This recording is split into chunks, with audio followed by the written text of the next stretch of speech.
Hi my friends, it's Carrie. Welcome back to my channel. Hope you're all having a great day. Today I'm going to be doing this simple card here, and I'm going to be doing a lot of die cutting and using some embossing folders. And I wanted to focus on pastel colors as well. So I'm kind of showing you the supplies I'm going to be using. I've got 3 different embossing folders, and if I can link these particular ones in the bottom bar, I will. I've got this older stamp set. This is a very old stamp set. I believe I bought this at Michael's several years ago, but you can use any stamp set that you have that may have crosses in it. I've got these dies here. This is one from Some Says Stamp, and it creates a frame. I also have these scallop circles as well as this postage edge die.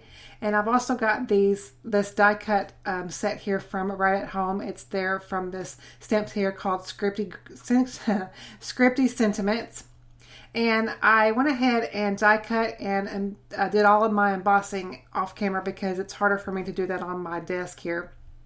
But I am essentially creating a lot of different textures with the embossing folders, just something different.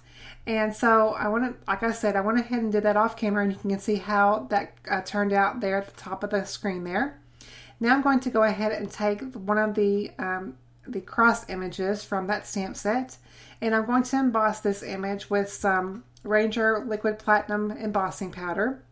And I was going to use a lighter embossing powder, but obviously it wasn't going to show up. So I thought this liquid platinum would look really nice with all the colors that I chose. And what I essentially wanted to do, obviously, like I said, was make an Easter card. But I wanted to create a lot of different textures using my embossing folders. One of the things in my craft room that gets neglected a lot is my embossing folders. It's just a tool that I forget that I have. I've got plenty of them, but I just don't use them like I used to whenever I first started card making. So I thought I would get those out and make a card using 3 different ones and creating different textures. So I've gone ahead and did my embossing and heat set all of my embossing powder. And now obviously the stamp set does not have dies, so I do have to fussy cut this out to the best of my ability. And it just looked kind of plain to me, so I thought I would go back and use my Versamarker. And my Versamarker has seen better days. The tip of it is very frayed, so I'm going to have to go ahead and purchase a new one. But for what I needed to do on this particular image here, it worked just fine. But I wanted to create a little bit of more of a defined edge, I guess, if you will, on this cross here since I did die cut it. And I thought it would be neat to go ahead and just edge it with that Versamarker and go ahead and dunk that back into my same embossing powder that I used and heat set that all the way around. Sorry I'm off camera just a little bit, but sometimes I get in the groove and I forget that I am filming.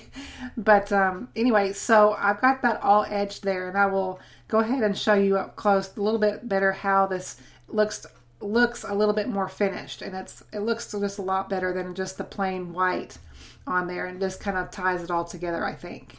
So now I'm going to go ahead and start assembling my card here. And what I'm going to do is also take this blessed die set here, and I did go ahead and die cut this off camera. I did already have a piece of black cardstock that had some of that stick it adhesive on the back of it, and which is perfect for stuff like this, especially die cuts like this that are so thin and intricate.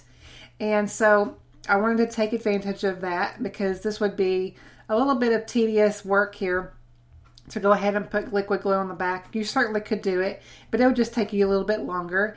And of course, the stick-it adhesive, it's a really thin sheet adhesive, and it's really great, like I mentioned, for die cuts like this. So I'm going to go ahead and work and get my card base ready for me to go ahead and adhere my pieces onto.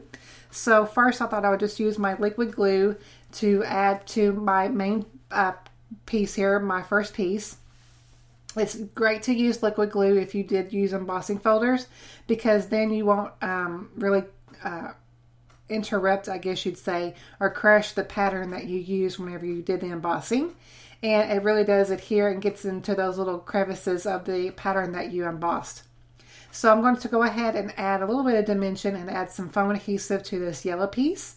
And it'll just make it a little bit more pleasing to the eye and not everything so flat to the card.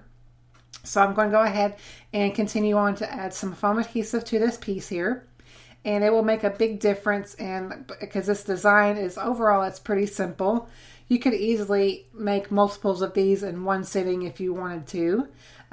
Obviously, you would want to make a bigger piece as far as your die cut word there. I just had a little bit of a sliver piece, so that it just kind of worked out that way. But I would definitely recommend using something like that stick-it adhesive if you're going to use simple die cuts like this. So I thought I would go ahead and pop up my circle piece as well, because I'm going to go ahead and add the cross directly to this mint cardstock piece here, because I'm going to add the sentiment directly over the cross. And there is no way in the world that I was going to put foam adhesive on that little die cut word. That would be nearly impossible. You probably could do it, possibly, but I just didn't want to fussy with that. So I'm going to go ahead and add some glue to my cross here and get that into place. And to help me to do that, I'm going to add acrylic block just to help put some weight onto that cross and just let it adhere onto that embossed piece there. And like I said, I took the backing off of that die cut word, and it's really, really sticky. And you can go ahead, and what's great about the stick-it adhesive is that it is sticky, and you can kind of put it down like I'm doing here and kind of put it into place. And it's not permanent immediately. It does give you time to move it around if you needed to. But once you've got it in the place that you want, and you really do adhere it down to your card design, it will stay there. It's really great adhesive, and it's good and strong.